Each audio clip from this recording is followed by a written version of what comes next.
Welcome to Northbound Alaska, the Trucking Files, a podcast where we talk to haul road drivers, both past and present, to carry on the knowledge and experience of one of the toughest roads on Earth. On this episode, Aaron and Nathan sit down with Alan Hoza. Alan's first trip up the Dalton was in 1981, was an owner-operator in Alaska from 1990 to 1995. Was logistics for North Pole Refinery for 12 years, worked at Alaska West Express and other Lynden companies for nearly 20 years, doing training, compliance, driving, and heavy haul coordination. Was the coordinator of the Haul Road Safety Group for 16 years, promoting safety, communications, and cooperation with all users, with DOT design, construction, and maintenance and operation groups for the continued improvements on the Dalton Highway, also known as the Haul Road. We're here with Alan Hoza. Is that right? Am I saying that right? Yes, Alan Hoza. We've known Alan for probably getting close to 40 years, huh? my whole life. I remember him being at the house when I was a little kid. He was probably like, okay, stop talking now. You know, just run around running my mouth. But Alan's a good friend of the family. And you drove with your dad. With yeah, my dad and our dad. I missed your uncle when he was out driving, but kind of the tail end of that. And then, with your dad, Joe, there for sure. And, boy, many other folks that you've had on your stuff. Some remember me, some don't. I guess, if I say, I was the guy in the blue Mac, then okay. Some remember that. We experienced that the other day. Oh, okay, because a lot of times I recognize a truck. I may not see you, So, and I may not see maybe a cold foot with you, but I didn't see you get out of your truck. So I may watch where you get in, so then I know what, to put that together. But that's just our professional relationships. But really, you've been involved in this road in one form or another in over 40 years. The last 9 years, I haven't even been working anything to do with this road. But it's important. I value the people who are on that road. I value to me, Alaska needs this. Needs that oil field and or any major mine that might come and go out of there. There's miners up and down that road to get equipment up and down that road all the time. And there's a lot of industries going on that could use that road. And to me, that it matters, and I can blame my mother because she got me involved when I was in junior high and back in Colorado, and she was a member of a community organization. She was a community representative on I-70 through Glenwood Canyon there. That was the last 9 or 11 miles of I-70 across the country down there, and it was such a pristine canyon that the locals were very, very concerned about how they're going to So she used to go to those meetings. I'd tag along with her. And how old were you when you were tagging along with her? Junior high. Okay. Whatever. What is that? 15, 12 years old? Something like that? 14? If that. Yeah, maybe. If that, yeah. Yeah, and it was neat. And I was watching that process of the engineers and the architects and everybody that was involved in that and the construction guys, and they would go do these mock-ups and say, hey, what do you think? What would this look like? With every inch of that place, every foot, they were concerned about and they had 2 different designs, and they picked a little from this, a mile from this. By the mile, they would choose which design, and that kind of thing. It intrigued me, and it got me thinking. And now, here I am. So I blame this on my mother, trying to help and try. She was, she helped in the community. That was her thing. We had a clinic there, and we had a swimming pool there because my mother would, push through and make sure that people got together and, hey, let's make it happen.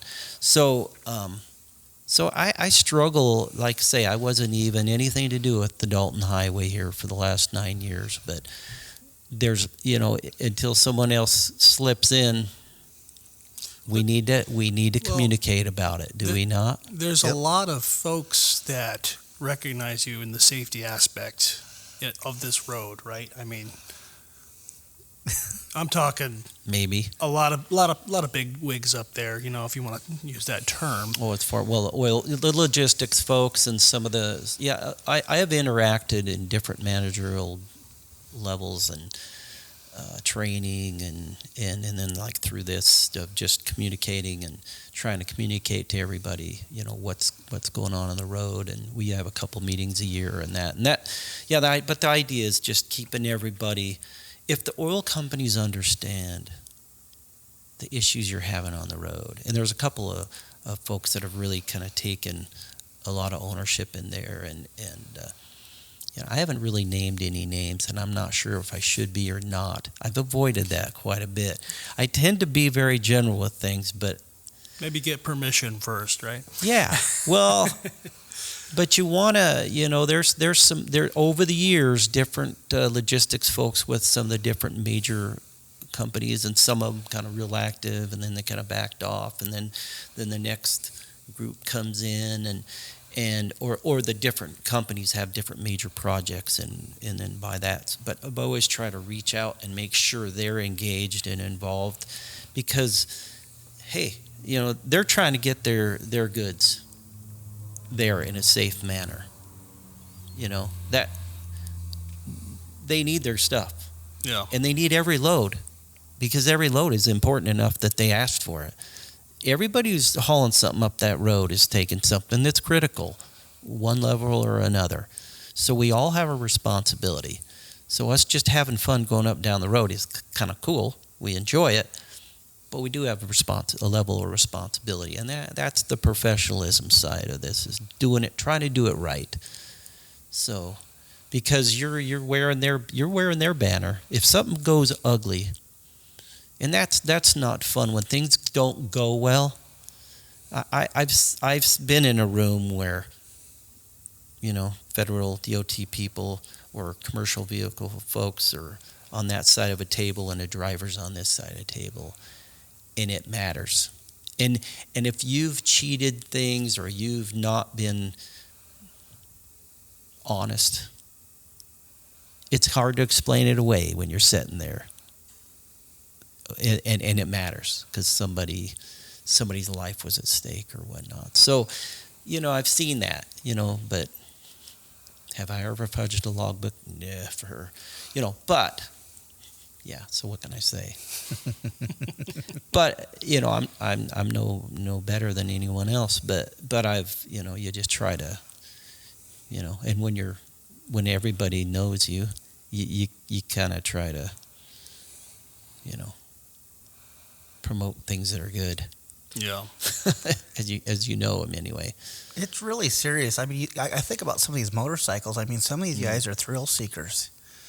You know, and it's like, there's probably truck drivers like that, but it's like, when you plan on doing this for a career, you can't have that attitude.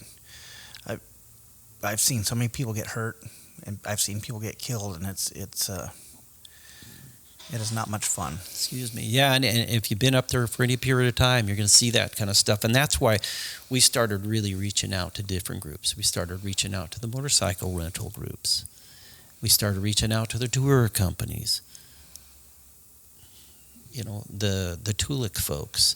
I mean, BLM, you know, the people who are responsible for those, the right-of-way, you know, all the different levels, the cleanup folk, you know, DEC, all these people. And we've had different groups of them more active in the group and less active, but you want them all to get the information, because we're all in this thing together, and if we're communicating, hopefully so it's all about kind of really open communication. And you know, we can choose our friends, but when we're out there, we're interacting with everybody. Well, we're preserving history. I mean, that's my main motivation. But to me, it was like, once I got up there, it's like, how do we do this? And I looked at it. You had your heroes. You had the guys you knew what were doing. It's like, I want to be like them. And now people don't. They just find somebody like listen to, or they like being around or something. I don't know what the reason is. They find somebody they think knows what they're doing, and they follow them instead of following the. Yeah, a lot of times there's people who want to give information, but they're not necessarily the people you should be listening to. Yeah. And that was kind of really the feel before, was that you really wanted to learn from those who really knew it, who were really professional at it, they didn't have to tell you. You kind of had to ask and then once they understood you were serious about listening, then they would give you information. And it was almost more critical back then, because you screwed up, you're in the ditch. That You're road upside was down. a lot more unforgiving. You know, it was narrower. It was there were the corners were corners that very little of that road was a legal road back then. I mean, it just wasn't. So and that's what's gotten. Look at examples like down the hill, down under Pump 7. That the road surface improved, but the road didn't improve completely. And how many people have ended up down off of that corner? Been a lot of wrecks there. A lot of wrecks there, but they're booking along and everything's fine. It's a good road surface. Everything's good. It's what I've seen anywhere else.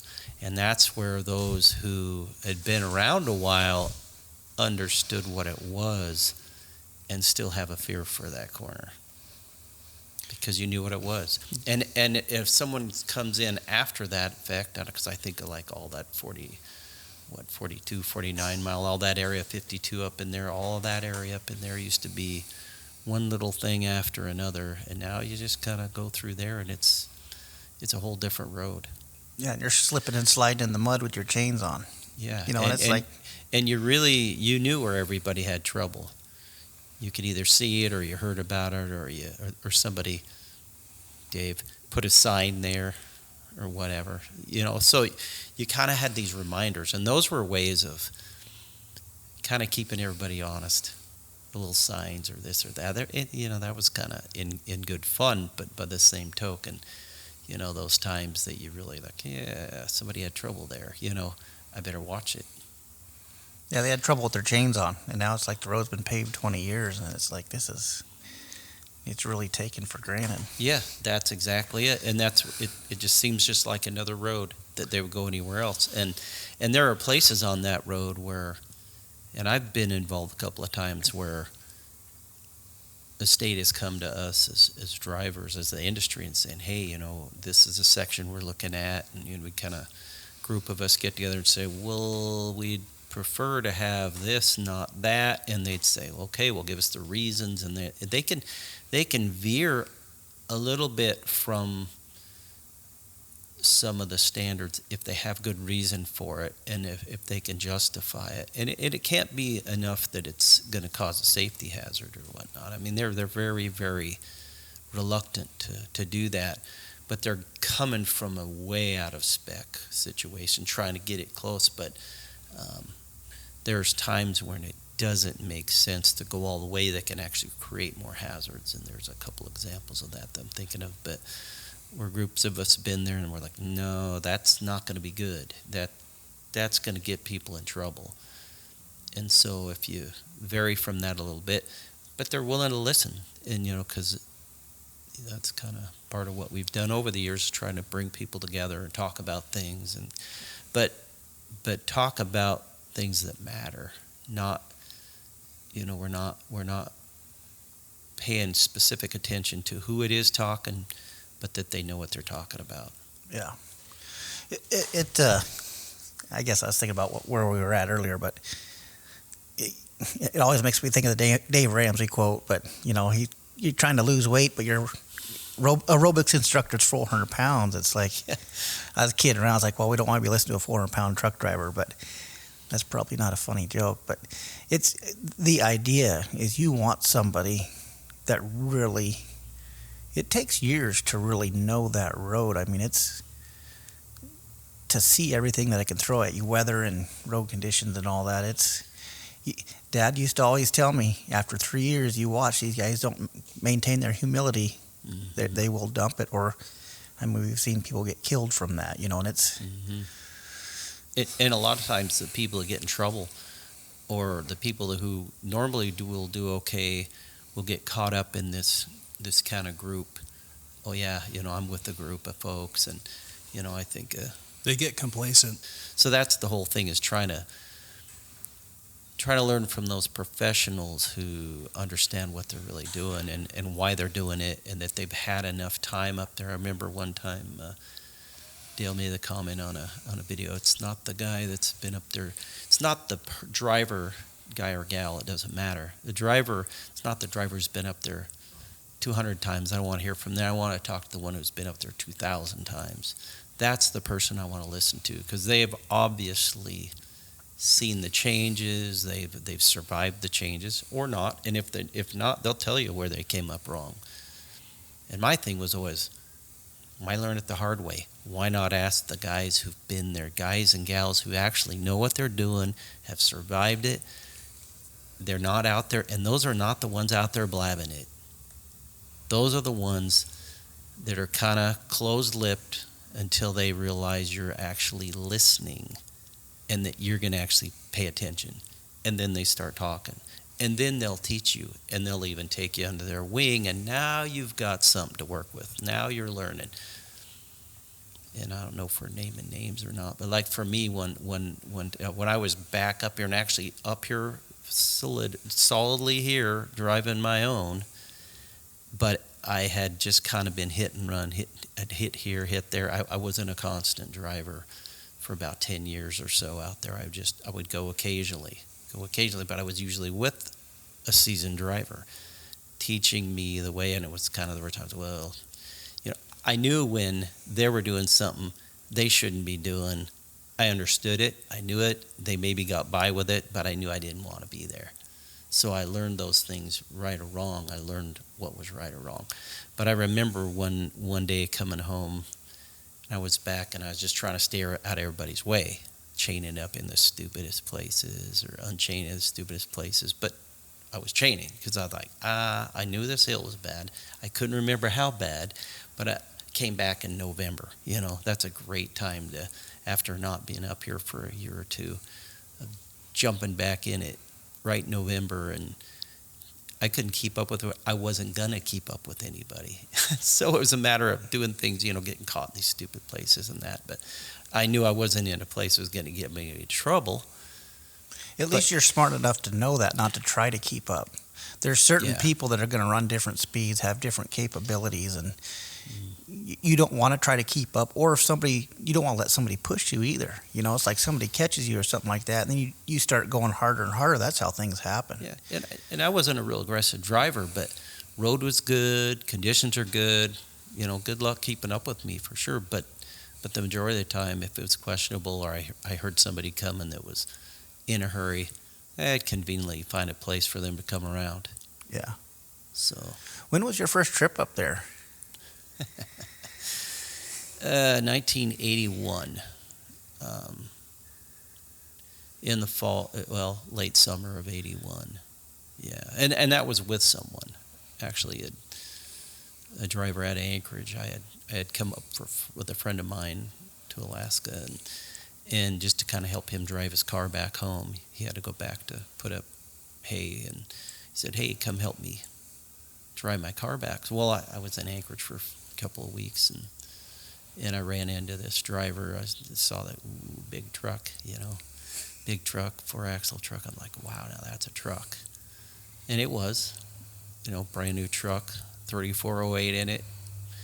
I was like, ooh, 2 gearboxes. I'd been there before, so I understood what that was about. But it was like, okay, yeah, you want to go? I'm like, well, I couldn't get in fast enough. So that was a big deal. And I remember when we hit the Dalton, we pulled off there in Livengood, and he changed clothes, and I'm like, this is kind of odd. What's this about? And boy, back then, and then he put his shaggy clothes on. It was like he put his working clothes on, took his nice clothes, being in town and, doing his marketing, through town and that, and different companies and, owner operator. And so I was like, okay, now we're going to work. And I remember when we went up 1 mile, and there was that sign used to be there. It said, "This is not a public road," and travel at your own risk at the end there. And I'm like, whoa, what am I getting into here? You know, and it was you know, that was a road back then, for sure. Oh man. That's probably when you were coming down the hill from Lynden, and you dropped through the bottom and go up 1 mile. You weren't turning right. You weren't taking the old road back then. No, not Yeah. the old. No, Yeah, I never went up the old road. No, that's what's first. Yeah, this was. But you know, Happy Man was there and everything. Then all those corners there, what bottom? Yeah, I mean 11, that was. You know that you know. coming off of Happy Man and all that Hess Creek down there. That was a trail back then. Boy, you know, you better be paying attention. And we were talking earlier about call outs. And that was one of those places where I always remember you got to Happy Man, and it's at night. You know, if it's dark, night is Alaska. If it's dark, you'd call out, but you always wondered, and so you'd shut off your headlights before you rounded that corner and many times, well, occasionally, you'd see headlights. Well, you knew somebody's on the hill. Are they going to answer your radio?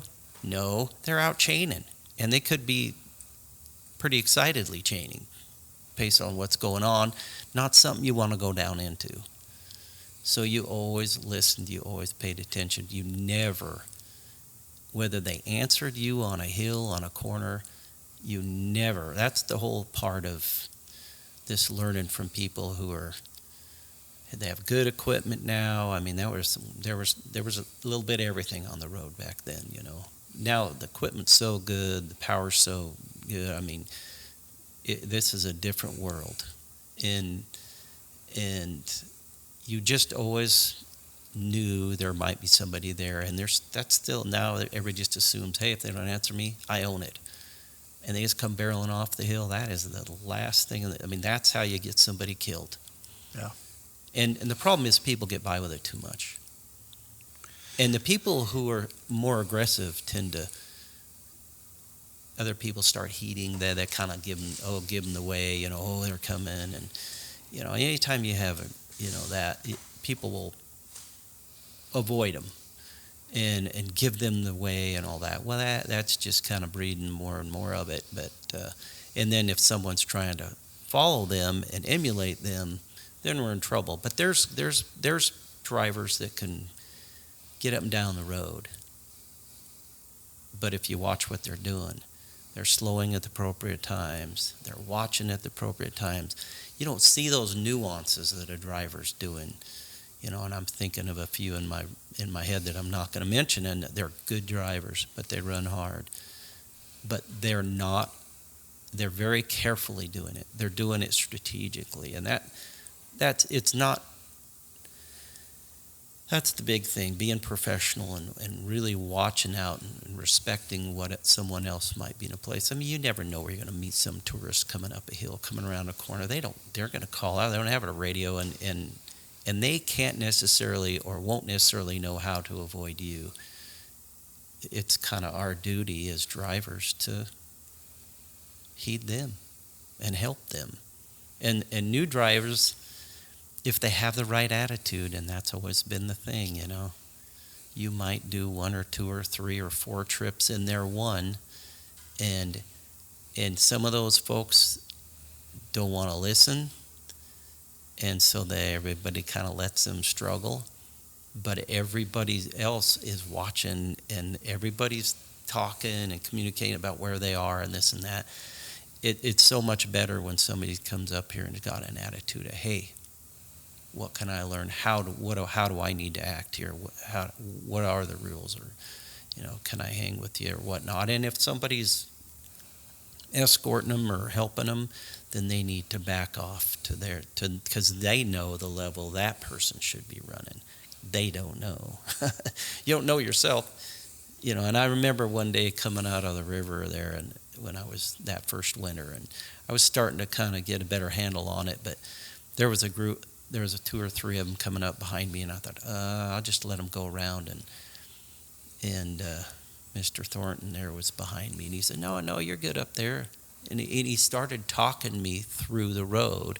He'd say, well, you're coming up on this shelf, and then you're going to have a hard banking left, and then you're going to have this. And, he's back behind me. And so then okay, I know what's coming at me. I scooted up the road, and that really helped me to understand. I mean, that's what it's about, is kind of teaching each other. But the biggest thing is the ones that are really, really struggling, they're the ones that are going to do what they're going to do no matter what. And there was a group back then that their leader kind of pushed the people to keep up with me. We're going, and don't slow down, don't be respectful. He's only worrying about his own business. But that really caused a lot of grief for a lot of people. Nobody got hurt in the process. Equipment got, a little rock here or there or two, that he didn't seem to care, but it's respect. Yep. I think I'm rambling too much there No, with that, that's all but good. the Go ahead. reality is that's kind of reality. So to me, the big thing, you say, Aaron, that you were looking for the history, and when you were first talking about this, you wanted the history, but the history you wanted was the history we all ought to be interested in, and it was the history of those who really didn't just exist, the ones that thrived. And that's where you started running off the bat with those kind of drivers, and you're trying to stay to that. And the reality is there's all kinds of drivers up there, and there's newer drivers who've really tried to learn from the seasoned drivers that were doing it right. And whether you like that person's personal flavor or taste or not, that's kind of immaterial to what are they trying to do and how are they trying to do it. And that's kind of where I've always been. I've through some of the kind of more group stuff we've done with that road over the years, is try to, everybody needs to be considered we're all up there using the road. Everybody. That person up there that's running a pickup who's from parts down south, who doesn't know how to drive in this stuff, and they're trying to teach him. And then, if we help them, or tour vans or this and then these companies are trying to help their drivers be responsible with the commercial traffic, and obviously the truck traffic is the dominating factor. But I've been up there in my personal vehicle at times. Guy go blasting by me, rocking my windshield, and the guy behind him say, and I'll say something to them, like, oh, that was you, Alan? And I'm like, it shouldn't have mattered who that was. You should be treating people properly up there, So, and by the way, thanks for the windshield. I appreciate that. Why did you have to do that? Yeah. And I've heard different stories too of different management level folks for whatever company, different manufacturer companies, oil companies, different companies who come up down that road, and they have different experiences with these drivers, and it's like you just don't know. You don't know who you're meeting, and you should treat everybody appropriately. Yeah, it's like having a hunter up there, and the hunter's making you mad, and then you realize that's some logistics guy for some oil company or something like that. Exactly. It's like you don't know who you're meeting up there. Well, I do, because they call me and we have a chat. I've had that too. Guy just burrowing down behind me. It's like, dude, I know this road. I'll get out of your way as soon as I can. Right here, I can't. Dude's tailgating you in the middle of summer. It's like, and knowing that in a pickup, you can't go as fast as safe as a truck. So why are you trying to push me to chase me off the road? And dude about ran us, and I was not happy about it.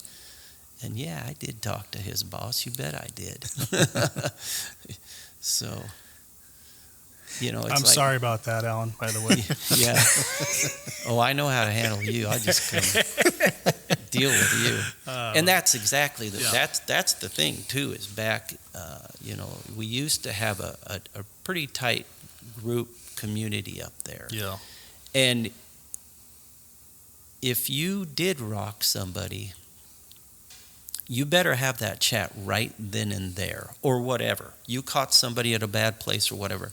You better deal with it right then and there. And say, hey, I apologize, or this or that, or have it out right there, because if not, it might be 3 or 4 of his friends that meet you a half a day later, and you know what is. I mean, we used to do that at pickup, rushing their way to, back before the paved up north. Some folks racing to Dead Horse for an airplane or something, and they're just shattering everybody pretty quick. They're gonna kind of get shut down a little bit. It's one of those things where people need to communicate, talk about it, and I've heard a lot of frustration about lack of communication. And lack of communication is not good, but over communication is not good either. And over communication, everybody's always asking me for a call out list. And I always struggle with that. And there's been some put out over the years. Everybody wants a call out list. Well, call out list is great, but what should you be calling out? Exactly. I'm not with them. I don't know the conditions. I don't know who's out there on the road. I don't know the radio chatter going on. I mean, if everybody thinks everybody's calling out, and I've driven a couple of different roads at mines and like going out to Point Thompson, this or that, where everybody's got a radio and everybody's calling everything out, and you just get this overload. And when you get an overload, you get frustration and you get complacency. And I've been with drivers, a lot of driver training in my past, and they're in one of those type of roads, and I was like, what are you doing over here in the middle of the road on an uphill blind corner? Well, nobody's coming. Do you know that? What if they didn't quite make their last call out? What if they were in a place where their radio didn't hit the repeater? What if there's that person who had a handheld that you couldn't hear? It's like, you always expect there's someone there. When you can't see around the corner, over the crest of the hill, you better be in your lane, and you better be going at a speed that you expect you're meeting somebody. Same goes, any blind hill, any blind corner, I don't care if it's uphill, downhill, you ought to be driving in a manner where, you could meet somebody. Yep. No matter. And it doesn't take but just a little bit of time. It takes 20 minutes in your whole day to do that. And you never get in trouble. That's the key, is trying to stay out of trouble but get your job done efficiently. Absolutely. And that's where, when you're traveling together, you can call, you got folks behind you, you can say, hey, so and so's coming. But if you're not on the frequency that person that you're meeting is on, and you should tell them, there's a couple behind me, but they don't, there's that lack of communication. Anytime there's a lack of communication, you have a high potential, because everybody's got a different expectation potentially. I do have one point to bring up. I was on a paving job this past summer on the Rich, and guys are calling out, coming into the pit, going out of the pit, but these guys are also talking about what kind of gun they just bought, what kind of motor they got. And then it's like, they're talking all this stuff, and then how are you supposed to call this stuff out? And there's just so much going on. Mm-hmm. It's like, well, it's still pretty wide coming down into the pit. It's 2-lane wide coming down in there. But, sometimes you need that space to swing in there off the Rich. Yeah. But to me, I was like, this is ridiculous. So I stopped calling out all that stuff, because the road's plenty wide, especially when we were coming down and where we were paving the road. And they were all calling out the hot mat and all this other stuff. And that's how they do it. Okay, that's fine, because it's a construction group. But I could see the confusion with all the talking going on. It's like, if you want to talk, go on a different channel. But it's like the CB up north. That's what happens. Everyone starts calling every single corner, every single hill out. and you just turn the radio off. At least I do. I mean, I know a few other guys that do that because you don't need to hear that. No, and that's part of helping people, if they're asking and talking to the right people, is to, okay, how do you manage this? How do you handle it? The people who've been doing it for a while in this, and there's some that say, well, there ain't anywhere you can't, and we're getting, that road's getting to that point where there really isn't many places where you could meet somebody safely. But are you on your side of the road when you should be? Okay, now I use the road. Okay, so I'm not one of those. Not always where. Yeah, I mean, but I'm always where I need to be when. Well, I say always. You know, there's never an always, but you always try to be where you should be to make sure that in case someone's coming, because I mean we've had fatalities over the years on that road because people aren't, and then the last minute, especially if there's a traction issue out there, and then somebody panics and is hitting the brakes or whatnot. And of course, at that point, you'd rather somebody stay straight than to have a trailer come and meet you. But why were you running that hard?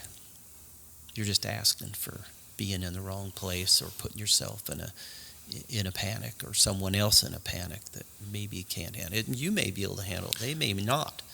But you're there. Yeah, and guess who's right where they wish they weren't at that point. I've seen that several times, and sometimes it's the second guy that you meet right after the other guy. He's right on that guy's butt, and he's thinking, "Oh, truck, I need to slow down quick." It's complacency. It's complacency, and wherever you are in the trail, wherever you are in that train of folks or whatnot. Years ago, there was a group of trucks that go up there together. Try not to convict anybody. All good drivers, all excellent drivers, but there wasn't a lot of traffic on the road in the summers, particularly. And so you'd meet this group of usually 3 to 4 of them. Yeah, certain types of containers they were pulling, and they ran hard. You know, they were light. Those guys knew that road, because when you run that road consistently, you're kind of sure you know the road. But man, they'd come on you, and you're like, okay, I just will nearly stop and let them go by because they're all too big a hurry, you know. And you get the trucks that are heavier and they're running a little slower and that. But it's your job. It's part of your job as a professional driver on that road or any other. You know, it's your job to be appropriate where you are. You get to running together like that. I got on top of 117 one time, and I dropped down through the dip, and I seen one coming over there, and he slowed down for me. And Gary hollered at me. He's like, "Aaron, look out, look out." And it was like his buddy was behind him and didn't realize he slowed down. And to keep from rear-ending his buddy, he went around him, and I about had a head-on with him. Oh, wow. While that guy was trying to go by me slow. I'd rather somebody rock me than me have a head-on. And he couldn't get stopped, and he raced around him, and he got pulled right back in front of him right before I got there, you know. And it was like, you got to be careful following, you know. And it's like, and if you're following so close where your buddy can't tell you somebody's coming, or you can't, and I really struggle. I have eyes for a reason. I want to drive with my eyes, not my radio. Mm-hmm. And he didn't give himself enough time to be able to see what was going on. And his other buddy didn't stop. He just slowed down. And he was that close where he's about ready to run him over.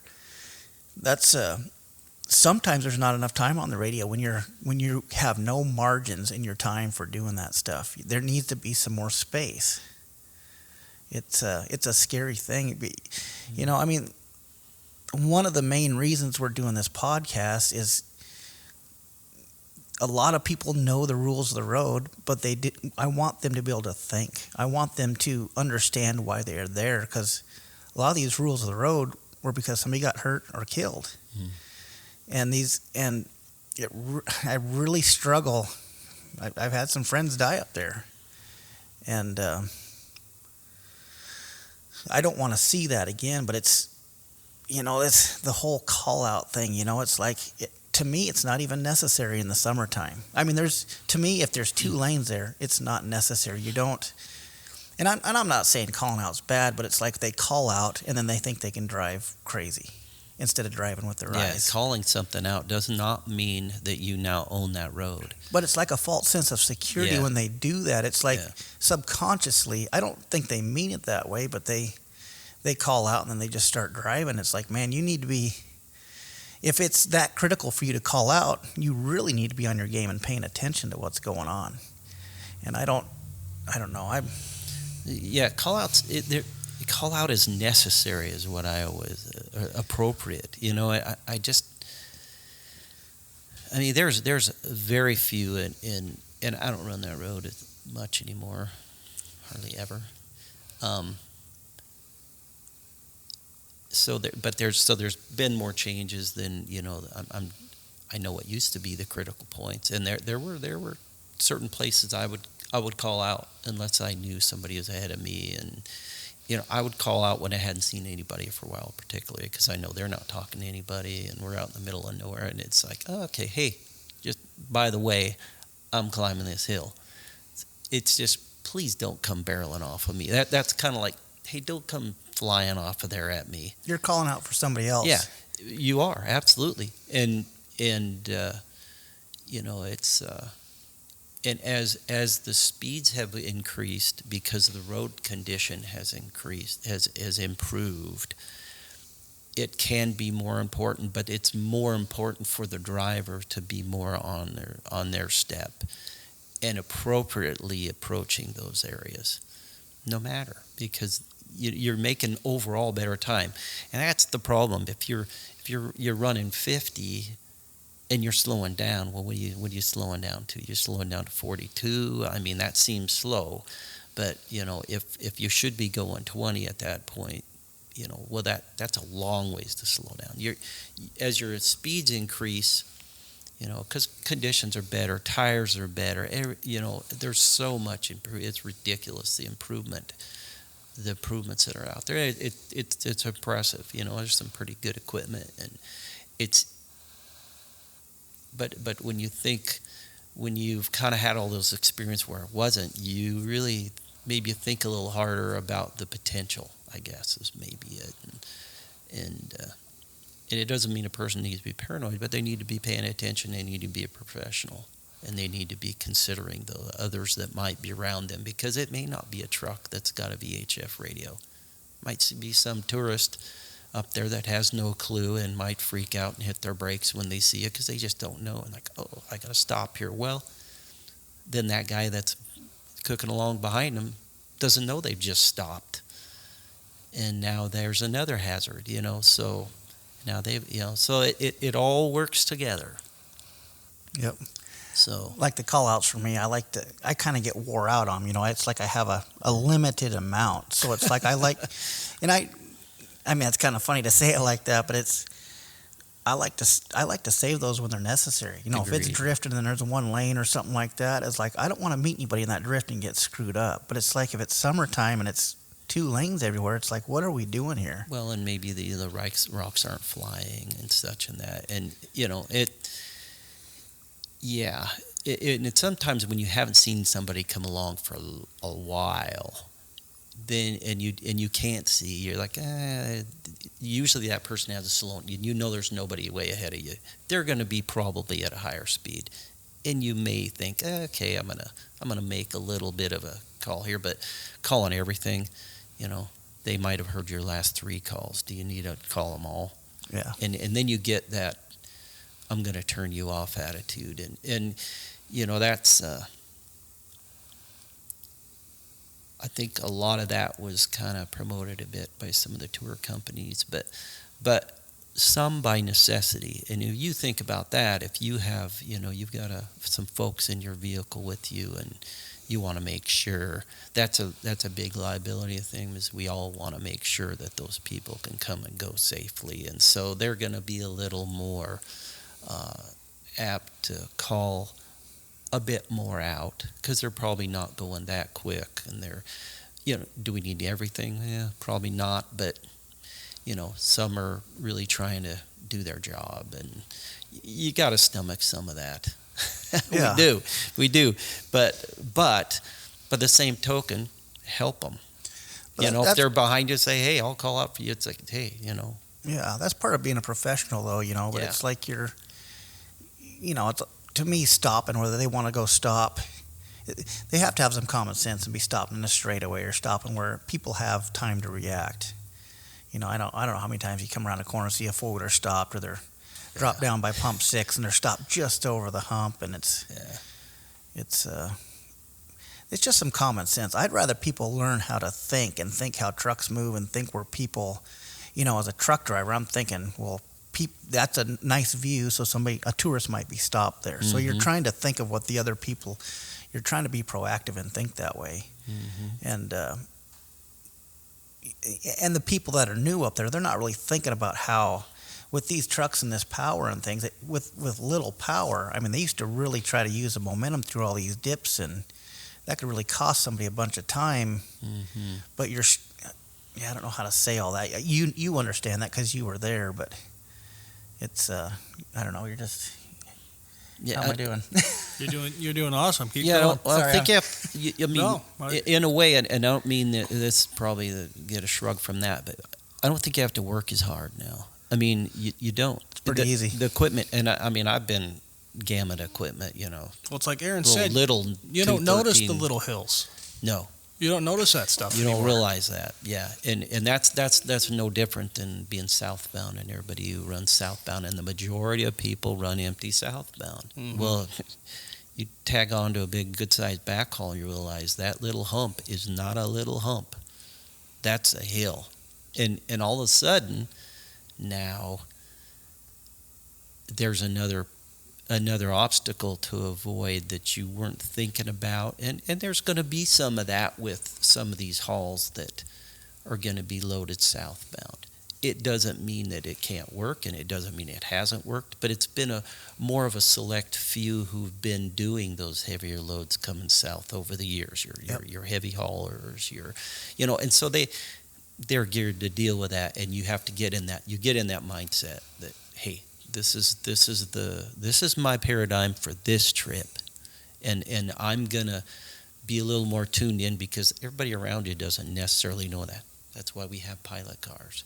The idea is for a pilot car is to kind of protect that everybody around that load that isn't just a normal load, and it's enough not normal. It's enough abnormal that it matters, and that's why you after a certain size, you got 2 of them, or 3 or 4, and you're hoping that people recognize that, and we do as drivers. We see that, we're like, oh, there's 2, okay, 3. We don't need them to tell us what I got. We know it's something we need to pay attention to, or that we should just, we know the road. Maybe we should just let them have that area.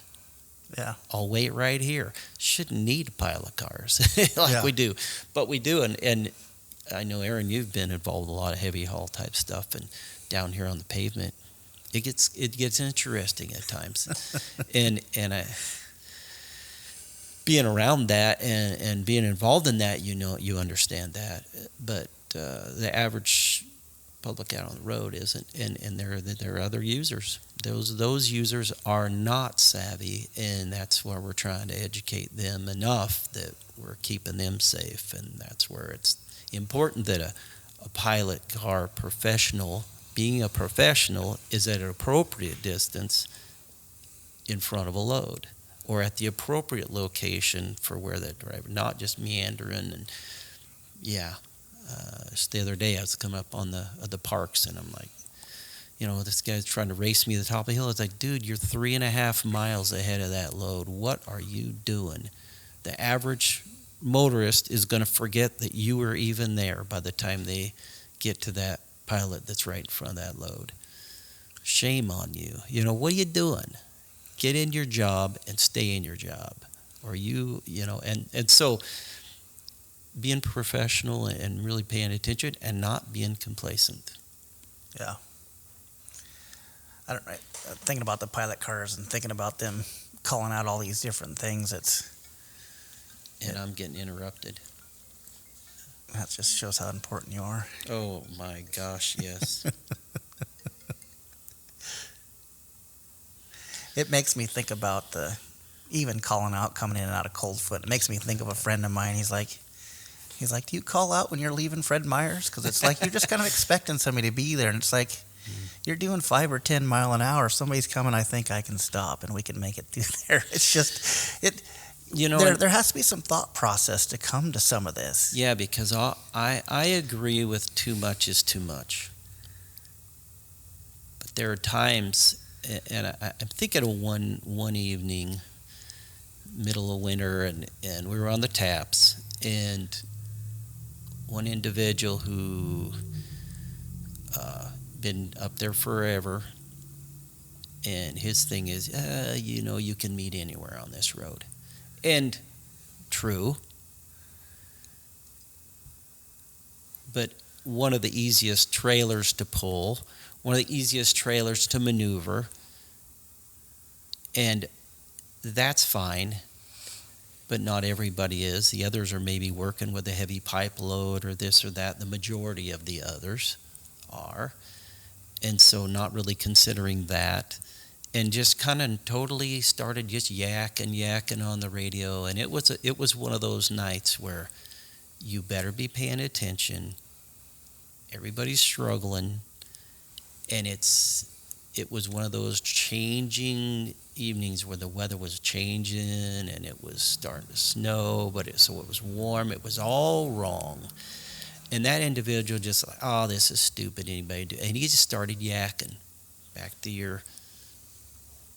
And I just, if you'd have said shut up, then he'd have gone on more, and you could just hear him just talking like nothing. And there were other people who were trying to communicate and needed to communicate.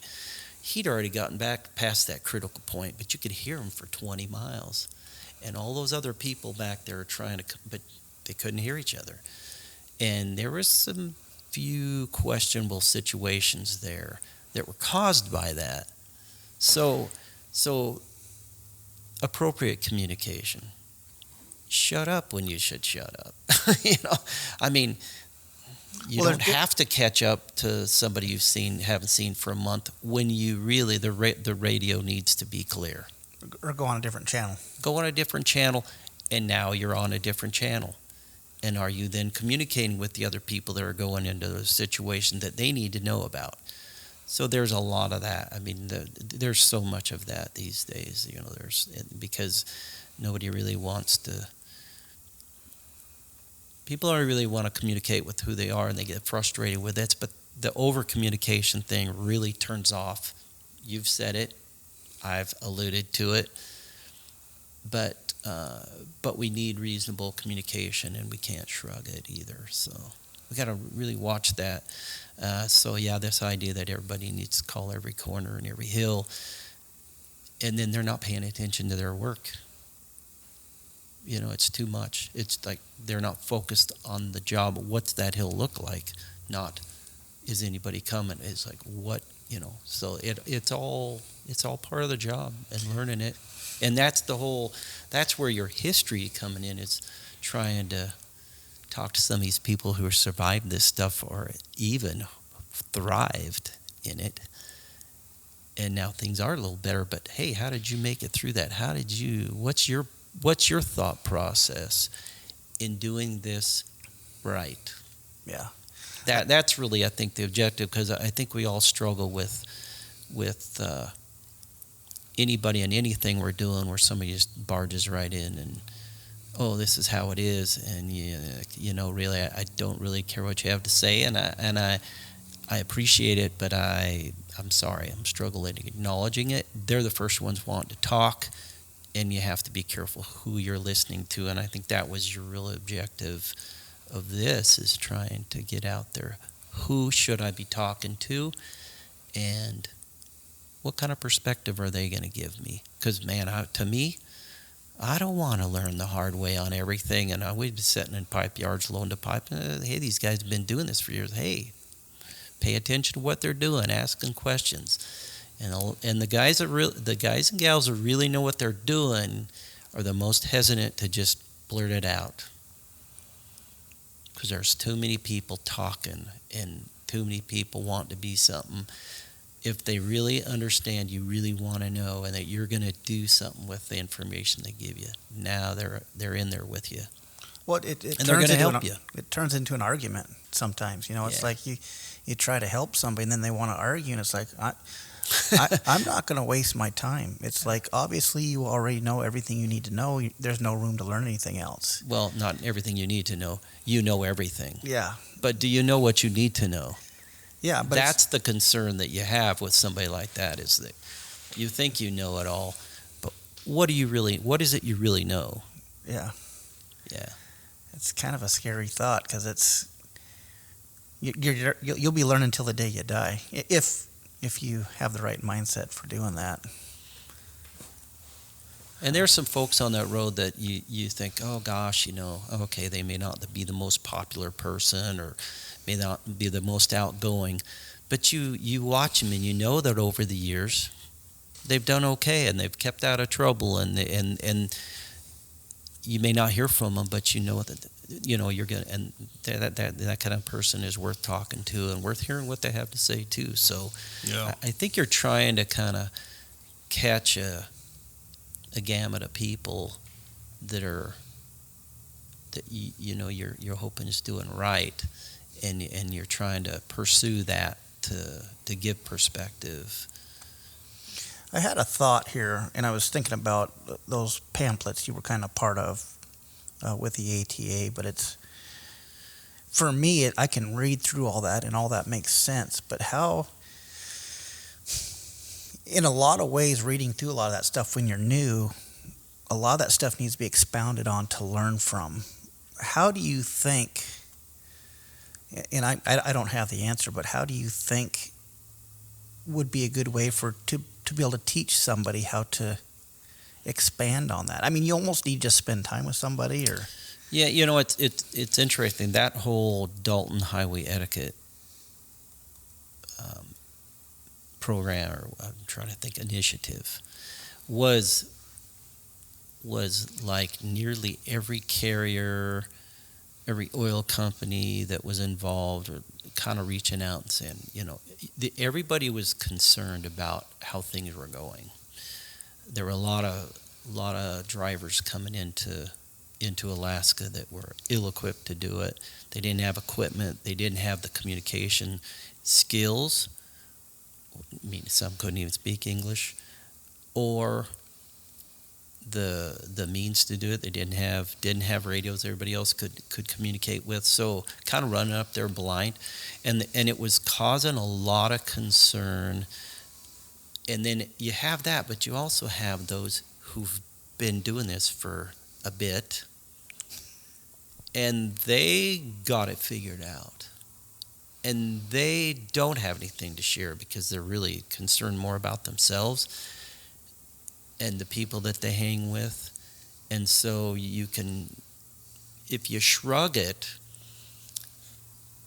that's kind of a concern, is if you shrug people and you don't help them with perspective, you kind of now have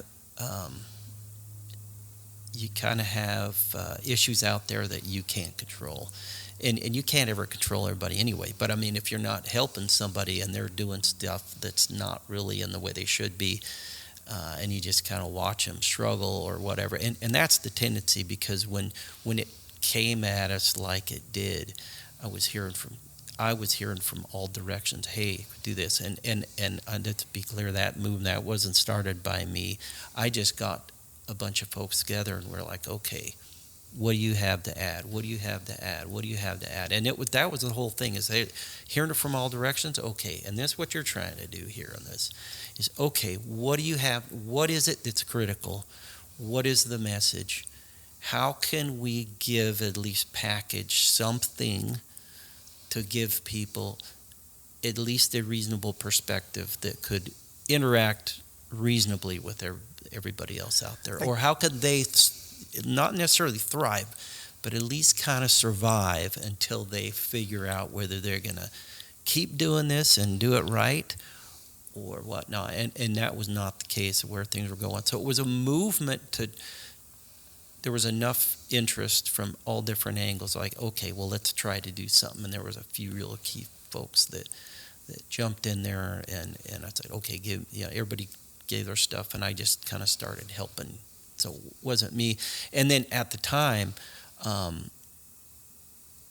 ATA, Alaska Trucking Association, was like, hey, here's a good chance for you to help the industry because a lot of these carriers that are the membership carriers were some of them that were reaching out and were really concerned.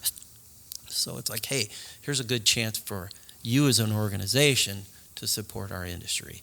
And so we kind of reached out to them, and it kind of turned a little bit after that because it became something else. So we kind of pulled back away from that and kind of put it out separately to maintain.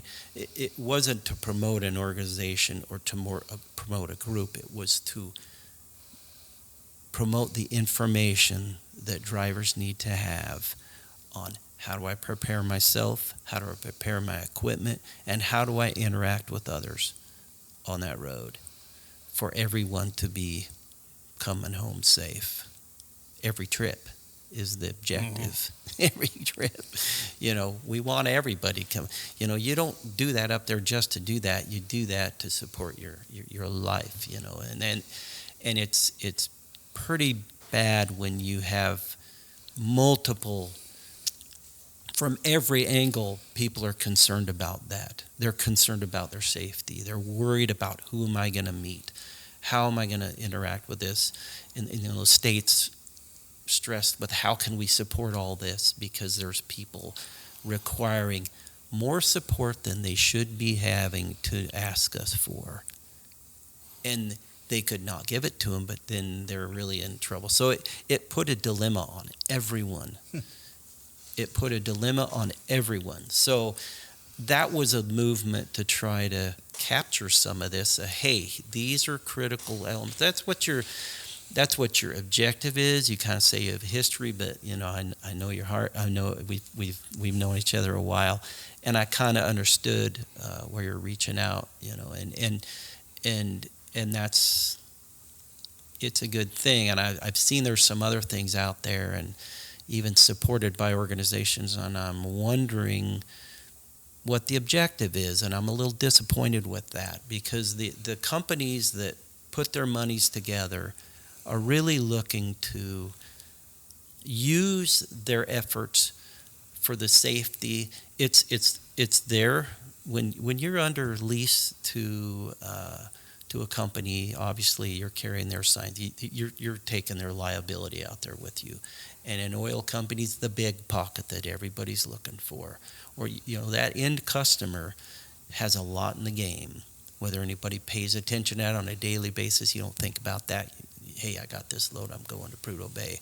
Well, there's a lot riding on that, and that's where the logistics folks, you start hearing from them, you're like, oh, what's going on out there? Or you're reaching out to those logistics folks saying, hey, there's some stuff going on that isn't good. We need to try to pull this in. It's not a controlled road. It's a public highway now. But it's still somewhat of a closed group, and there's constantly more new people. Now there's getting to be more people that are new, that aren't as necessarily as seasoned, but they now are creating an audience. There was a certain TV show that came online, and that was a lot of concern for us as companies as to what perspective does this give out there, what's going on out there. And I'll share this, that I'm not naming names or companies here, but we had the company I worked for had a DOT audit, a federal DOT audit, just shortly before, and we developed a relationship with this auditor who was very strict, had come from the Tennessee kind of and anybody who's trucked outside, and that's some of the most strict. And we'd had some of this conversation. Well, it was about a month and a half or so later, that first edition of a particular program aired on I believe it was a Friday or a Saturday, or it was on a weekend, I think. And he said he got a phone call from his boss's boss in D.C. that morning saying, "What in the heck are you people doing up there?" It made us look like a bunch of cowboy, total ransacked, no respect for hours of service, no respect for much of anything. Just, it was built, that program stressed, well, I'm trying to not say something like stupidity, but it stressed they were going for drama. And the words are escaping me at the moment. But I honestly felt that what we do up there is pretty big deal. I mean, it is. I mean, this is some of the most elite trucking in the world. It really is. Yeah. And what we do up there and the things that we experience, you could sit here all day talking about avalanches and floods and a lot of things you've done. If you've been up there for any period of time, that's kind of interesting stuff, and that to me is what's interesting, not some drama thing. Who's mad at who, that kind of BS to me has no place on that road to start with.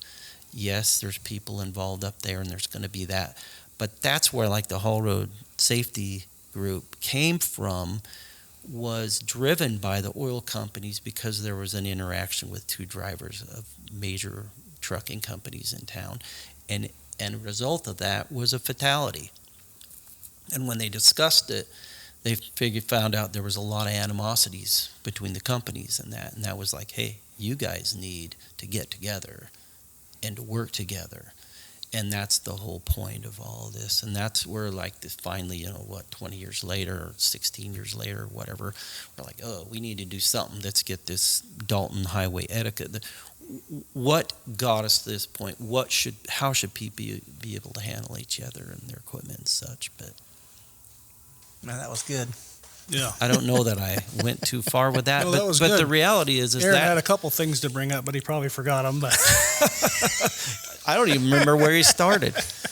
Yes, Alan gets talking, but let me mention one thing real quick, unless you want to. Go ahead. The Dalton Highway etiquette, right? To me, that just seems like it's broad, right? And so as a new person coming in, it's like, okay, so maybe that's why we're calling everything out, or because you don't know, you know what I'm saying? And so it's like, you got new people teaching new people, right? Mm-hmm. Yeah. And they don't understand. And now that's what they're going off of. So that's why they're calling out everything in the summer, You have anything to add on that, Aaron? I hate to say that's poor training, but I mean, that's just promoting. I'm not saying it's bad. I'm not knocking it. It's not bad. It's not bad. It's not. The etiquette It's thing. perhaps better than. And when you are in a situation where things are out of hand, and maybe that's better than not at all. But that all breeds. It all breeds an interesting atmosphere. It breeds a kind of more of a competitive thing. When you've driven up there for a while and you've done a good job, not you think you're doing a good job, but others also think you're doing a good job. Not just the super trucker is a super trucker, and they're just so good. But when others, and that's what you're kind of trying to pull into this is those that most everybody recognizes as, hey, these are the people who are trying to be decent at this and are trying to handle themselves out there and be respectful, and that everybody would kind of agree, even if they don't like them, that, hey, they're trying to do this right. True? Yep. Yeah. So to me, that's, otherwise, I sure wouldn't be sitting here talking to you. Because to me, it matters. It matters. And I haven't been a full-time driver up there, but the 5 years that I had my own up there, really, and the rest of the time it's, the office bukes, out run into Alpine because, the last load for the ice road season or something. So get me out of the office because, you're desperate, and I didn't drive all the time. And a lot of times I was doing a lot of coordinating and training and stuff. But I guess I started in 81. So I've seen a lot of changes through all of that. And I've seen the equipment changes, and I've really witnessed the most concerning changes are not the physical changes, it's the attitude changes. And that's when the whole road etiquette thing really hit, because it was like, well, yeah, there's those that are good at it, and there's those who think they're good at it, and the think they're good at it are the ones that are doing all the talking. So people are following the wrong kind of a thought. Now, are those people getting by with what they're doing? Yes. But is it a good neighborly way to interact with other people on that road? And the answer to that was a pretty big no. And I would hope that the people that have that kind of an attitude realize that they are that. If they are good at what they do, they know what they're doing. And they ought to knock it off, and they ought to tone that back a little bit and maybe cut the hype a bit, and then allow. So it was a movement to try to pull in the old ways and try to, not the old ways, but some of the older perspectives of how do you interact on that road, because, man, we were never afraid to call each other out. Oh, my gosh, yes. Well, there was, communication it's a two-way, it's a conversation. It's me talking to you and you talking back. And this call-out thing is people just speaking out in the air. And I've had them call out, and then I'll meet them guys, and, hey, there's two more coming behind you, and there's nothing. And it's like they don't really understand. I'd rather not call out. Let's have a conversation. There's two. There's one getting ready to drop in the dip back there. Just you don't have to stop. Just drag your feet for a minute. Mm-hmm. But it's like that communication's gone. They just want to do the call out, and it's almost like they're proud when they know where they're at every mile, or they know. Yeah, what's your objective? And if you're just talking to talk, well, it's weird because it's like they want to communicate what they're doing, but they don't actually want to have a conversation with you because maybe they don't like it, and maybe they do, or maybe they just don't understand the etiquette part of it. I don't think they understand. I think they've learned the rule, but they don't understand why they're doing it. Well, and that's the thing. This as an attempt to bring people up to snuff because of this. When there was a surge or work, you gotta start somewhere. Training is always a difficult thing. Appropriate training is really a difficult thing, and not everybody's good at it. And when there's that many new people on the road, a company has an issue. Okay, who are you going to send them with? You can't always send them with the right person for that right individual. You're trying to build the industry. And in his surge of work, it makes it way more difficult. And I'm not saying this is totally the case, but I met somebody the other day in a situation. Yeah, I want to be a truck driver, and you're like, okay, and then I want to do this. But I want to be an IT guy, and you're like, okay, well, are they really trying to learn? Are they going to be here long term? Okay, if they're going to be only short term, maybe that calling out everything is not a bad thing because you kind of want to know where they're at. Yeah. Because you can avoid them. So but I would hope that person, once they get in the groove and realize, okay, I don't need to call out here, there, and everywhere. I need to pay attention and learn my job. And that's a big part of that. It's learning the road, learning the risks, learning and trying to judge those risks and not calling when you know you should, because you know they need you to call out because they need you to call out. Well, that's why you're doing a call out. You know where you are. Yeah. So as a skilled driver is out there and really doesn't like to talk, there are those times when you feel it, say it. The rest of the time you're not necessarily calling out as much. I get that. I'm not for calling everything out. It just leads to complacency for everyone involved, and you can tell the attitude of the people around them. Everybody starts shutting up, everybody starts disappearing into other frequencies or other radios. The communication thing severs pretty desperately. Now you're no better than nobody's calling out. So, but that's kind of for those who are responsible for those individuals when they start. I would plead they reconnect with them later on. How are they doing? Help them. Because we all go through those plateaus of learning. You're learning the job, you're learning the truck, you're learning the road, and you're learning who else is out there with you. There's a lot of games there. I mean, that's why we enjoy driving here. It's a challenging place. Yeah, it is. That's why we enjoy driving. Yeah, don't put me out there on an interstate. I'll fall asleep in 2 hours. I'm just bored to tears. But hey, if I got a few things to worry about, then I'm in the game. There's a couple cows to look at. Yeah, but they're over there behind a fence. Oh, yeah. But they might not be. So yeah, there you go. There you go. So. Awesome.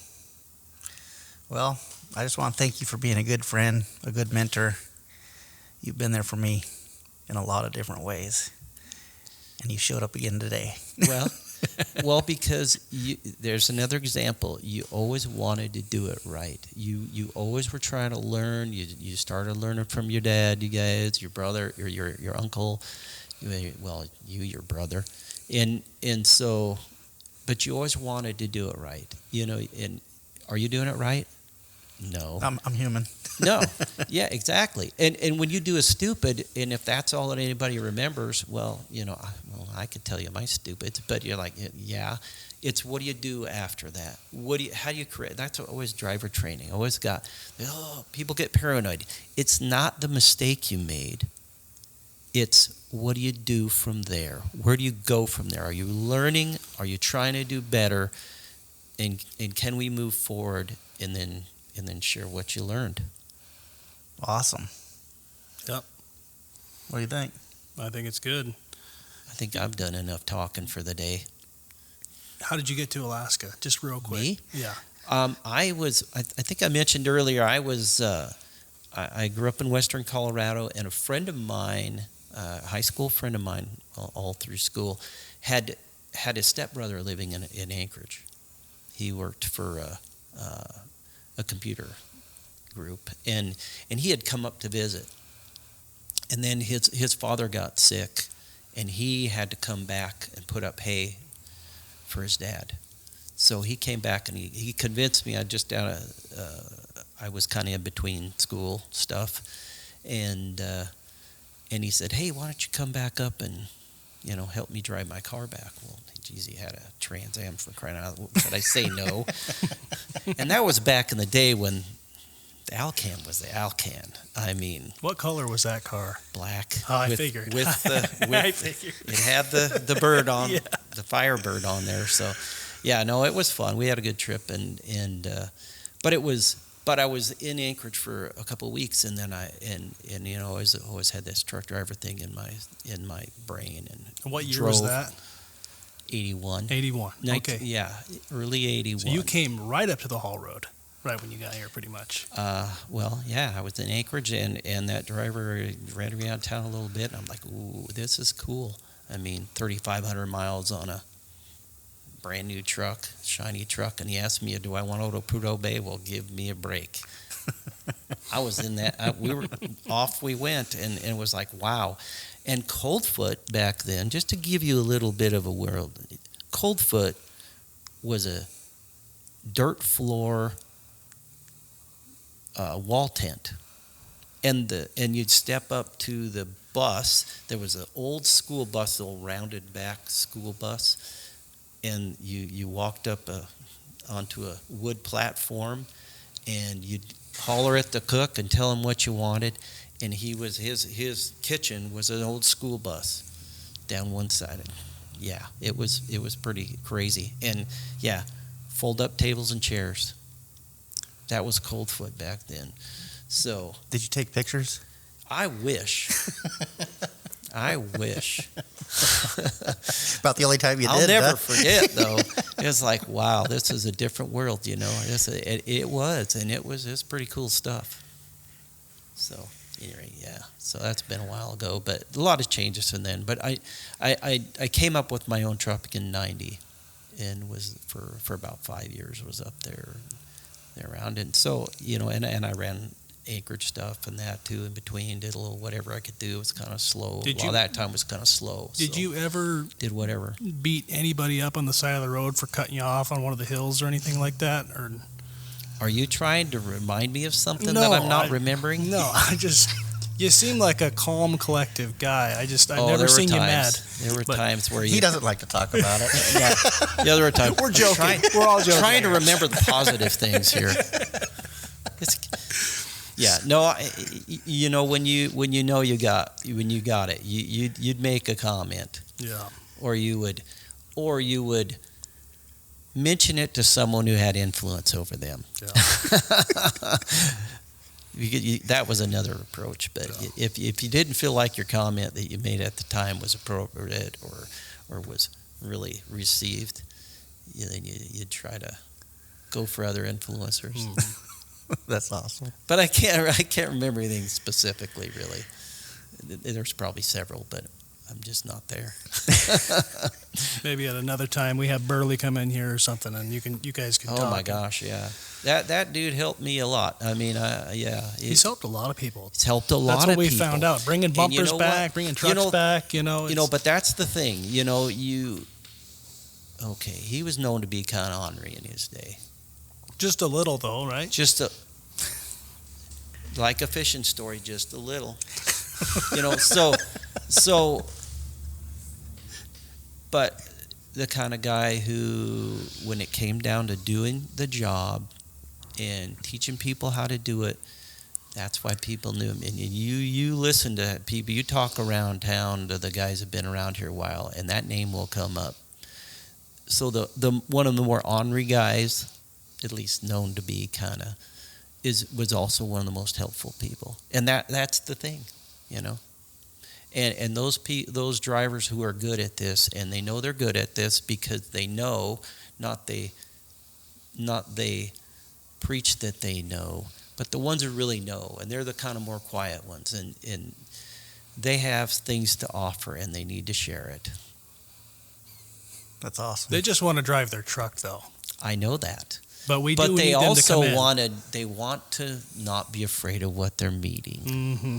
And that's why we need them to come in and talk. That's what helps. Yeah. That's why this idea of, do I like to stand up in front of people? Well, I do it a lot, but is that the most comfortable thing to do? No. But we need to do this. Yeah. So this is definitely out of my comfort zone. Yeah. Yeah. But yeah, and you've been in kind of management positions, then that was a little stretch to, a truck driver. I mean, it's a big transition. You get these people that come out of a truck and they end up in some level of management or supervisory and that. And, they understand your woes, but they understand where they came from too. So the ones that don't forget where they came from, they can help in that situation to keep people on track. Yep. Well, Aaron, is there anything else you want to add? Not at this moment. Alan, thank you for coming in. That was some powerful information. And I hope this helps a lot of people out. I mean, You know, I know there's different people that, you know, I kind of got to laugh because there's a sign on this truck that I think is something about Texas or somewhere else. And, you know, some Texan think, how many years you been in Alaska? Probably about 44. Yeah, so most of your life, other than a few years running out there. So does that make you an expert? Heck no. I'll always be learning. Heck no. But you cared enough to try to, you know, do something. And you know, I appreciate that. And are you doing it all right? Heck no. But you know, you're trying to, and so that's why we're trying to do this and talk Absolutely. to people that have experience. And you know, I'm not saying he doesn't have experience, you know, but I don't really have any experience, you know. But that's why we're here, and that's why I'm asking the stupid questions. It's funny because my last job here, because one of the drivers made a comment to me. He said, "Oh, so now this was when I first showed up at this particular job, and so now some office guy's going to tell us how to drive." I had to kind of say, well, apparently you need some help. But, you know, it isn't like I hadn't done that particular, but in general, you know, I kind of understand how to meander myself out there a little bit. So yeah. I didn't spend enough time for me to say I'm some expert on that road, but, you know, I didn't get in much trouble, so I must have done a little okay. Awesome. All right. Thanks, Alan. Yeah. Thanks, Alan. Thank you, gentlemen.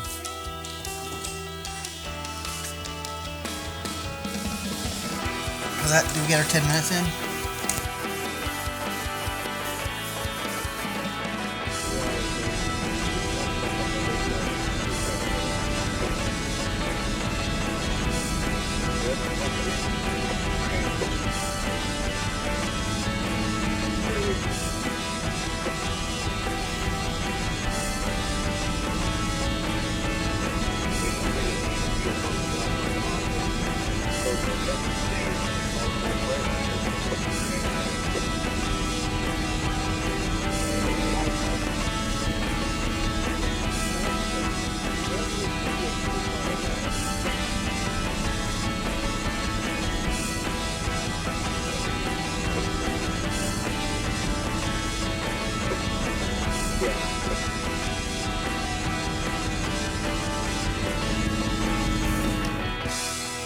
You know, our objective to doing this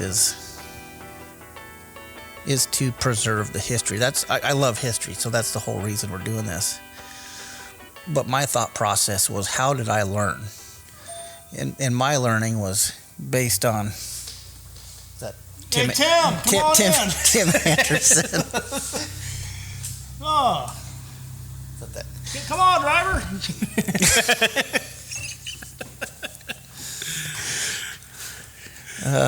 I was kind of hoping this would happen.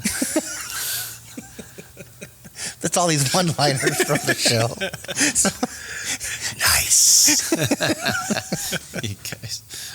I'm spun.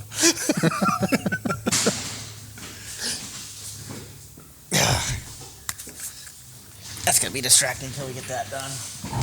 What is going on here exactly? What is the world? What is going on exactly over there? Oh, Caitlin's getting something out of there.